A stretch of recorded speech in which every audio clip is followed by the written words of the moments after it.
haut responsable bu Ukraine nee nañu l'Ukraine veut la paix tey lu ñu mel la yëkkati en tout cas ci pourparlers yi mais sànq tontu ma pourquoi ñu choisir l'Arabie Saoudite pour amal fa yooyu lay waxtaan. non c'est un lieu choisi d'abord hors Europe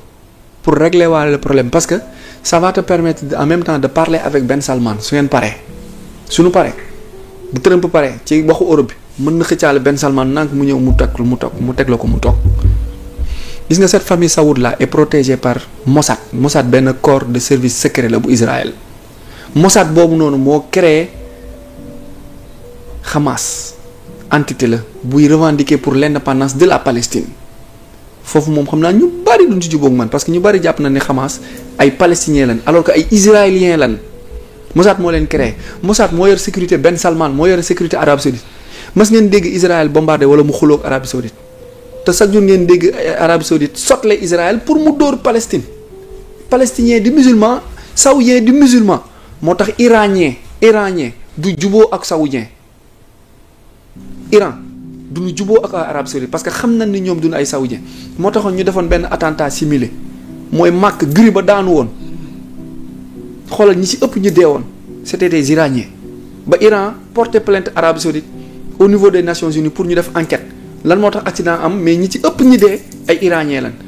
si la ko période boobu la ko Iran waxoon ni que imama bi warul taxaw dafa war a tourner parce que du màkk kese moo am Arabie Saoudite kese moo am musulman comme ajjuma bi imaamu Sénégal dafa war a ñëw jiite ajjuma bi stop imaamu France bi ñëw beneen ajjuma bi imaamu Mali beneen ajjuma bi imaamu mu ni ñoom màkk Arabie Saoudite religion bi musulman prophète bi pour ñun ñëpp la mu ni ñoom lañ ko war a gérer waa Iran mooy waa kër Alioune ak Fatoumata Bintu ñooy waa Ousseynou ak Assane ñoom ñooy réclamer wu héritage direct du prophète te xam nañ ni Arabie Saoudite ñu ko jiite duñu ay descendants du prophète ay descendants Khazar lan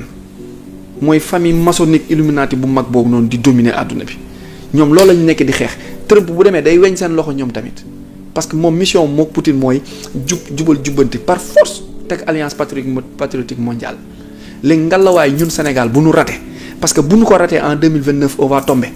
bu ñu raté loo bëggoo fa. su ñu raté cette alliance mondiale patriotique là si Sonko Diomaye rate cette cloche bi bu ñu ko raté 2029 on va vivre encore la fatigue. bi ñuy dund nii. dañ cee war a bokk dañ cee war a bokk. par force la il faut que Sénégal allié wu ak AES Mali Burkina Niger. parce que ñetti dëkk yooyu noonu ñoo seen superficie moo ëpp seen richesse moo ëpp en Afrique mais dafa am lu nu manqué te Sénégal kese ko am. kon Sénégal dafa war a génn ci espace CEDEAO. bu yàgg dem rejoindre AES ñu créer suñu monnaie bopp ñoom li nu manqué pour am la monnaie la plus forte du monde ñoom ñett ñooñu li nu manqué parce que ñoo yor jamono ji or ak uranium mu àdduna bi mais dafa am lu nu manqué te ñun ñoo ko am. laaj ma la penda lan la muy port ñoo mënu port amuñu accès à la mer amuñu ouverture maritime Sénégal muy seul pays bu sës ak ñoom bu jàkkaarloo géej gi bu am Ndaayaan ak Dakar. port bi ñu ne fan yi dafa nërmeel. loolu après la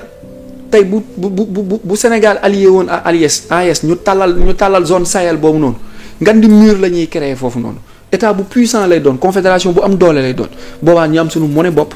am suñu banque bopp am suñu réservoir bopp ba pare ñoom amuñu ak gaz ak pétrole te ñun suñu géej suñu suuf si yëpp gaz la ak pétrole.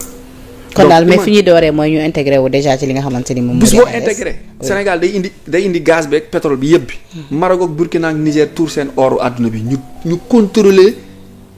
la puissance monétaire mondiale ñu defar suñu xaalisu bopp am suñu banque bopp am suñu réservoir bopp. ngay fayee ko ay 250,000 par jour. loolu neex na nañ ko def kon. mën naa nekk wallaahi mën naa nekk. parce que xaalis or a koy garanti. or ak richesse mooy defar xaalis. nga wut machine bu koy togg. ñu am suffisamment de liquidité ñu bañ a dépendre ci benn réservoir bu jugee ci benn accord Bretton Woods yi nga xamante ni. dañ ni teg sañ-sañ. Sénégal gi nii Sonko ngi nii moog Diomaye mënuñu fexe ba lijjanti mënuñu am benn parce que dañ leen naj ci mur bi. parce que yow sa xaalis bi nga xamante ni sa réserve bi ngay joxe pour ñu defaral la ko sa xaalis boobu amoo ci accès. alors que yow bu ngeen defoon confédération ngeen bokk ngeen créer banque centrale or bi ñu yor diggante Kidal Goudiri Kaay jàpp axe boobu noonu yëpp fer la kii nga wàcc kii dugg xeer yooyu noonu yëpp alal la nga dem Casamance alal la nga dem Waalo alal la pétrole beeg gaz bi ainsi de suite ñu am benn garantie bu solide ñu former la plus grande confédération du monde. kon daal bu ñu waxee la puissance monétaire et une puissance économique la ñuy doon en moins de 5 ans mais si Sonko Diomaye rate ce cloche là. d'ici 2029. on sera encore là. derrière à traîner. et nous viendrons en retard malheureusement pour le développement de cette Afrique là. d'accord ba tey ci Trump la ñuy desandi moom ak digganteem États-Unis ak li nga xamante ni moom moo di Canada nee nañu Trump dafa bëgg def. Jili mu ngi lay fàttali affaire Jili fi nga taxaw nii ñun passé nañ ko bu yàgg mais quand même dinaa ki ñëwaat ci kanam tuuti donc nee nañu Trump dafa bëgg jël Canada def ko 51e état américain au moment où bi nga xamante ni daf leen imposer ay droits de douane sur les produits canadiens mais également ci jamono bi nga xamante ni tamit Canada bu ñuy wax ci boobule réew à rappeler que ni am nañu ab beneen premier ministre bu bees bi nga xamante ni moom moo wuutu ki nga xamante ni moom moo di Justin Trudeau avec 85,9% des voix nee nañ nag moom mooy candidat bi nga xamante ni musta nekk député musta am benn nombal tànk ci li nga xamante ni moom moo di gouvernement canadien bi et pourtant tey réussir na à nekk li nga xamante ni moom moo di premier ministre bi en attendant li nga xamante ni moom moo di passation du pouvoir bi mais aussi nee nañu moom nekkoon na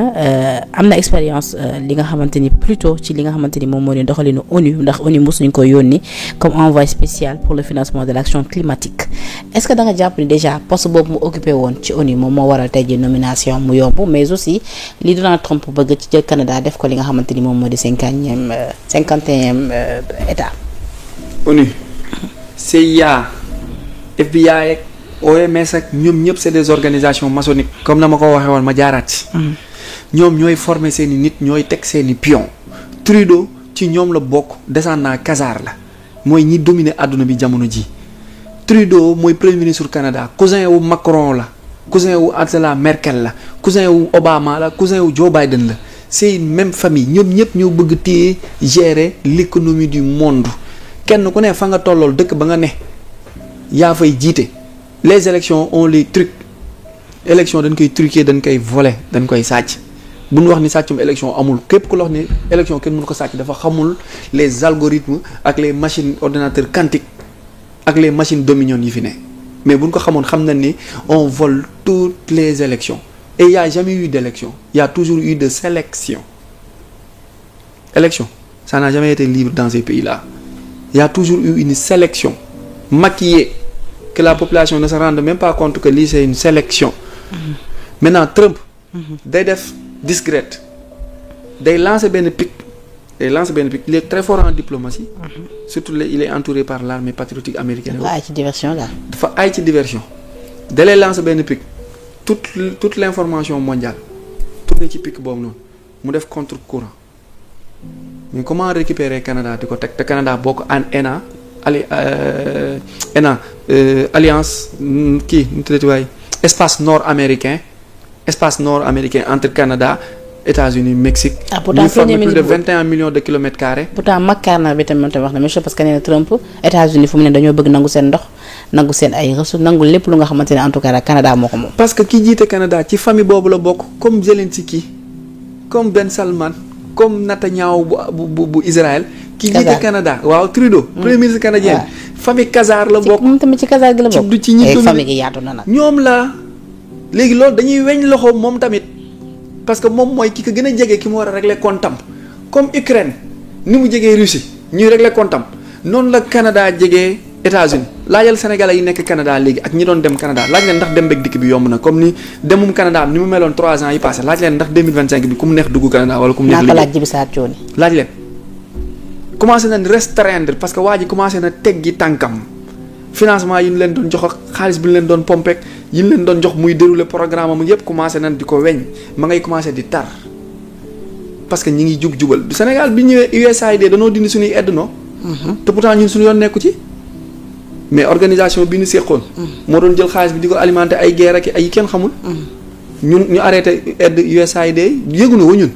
noonu lañ ko yëgee. mais da leen jaaxal ñoom la fekkee que tey jii. kii utu bale ba Diomaye yoroon. kii utu juste la ko yorloo sax xamoo nekk koo xamante ni amul expérience ci li nga xamante ni moom moo di gestion gouvernementale. fii ku nu tingoom nga njool.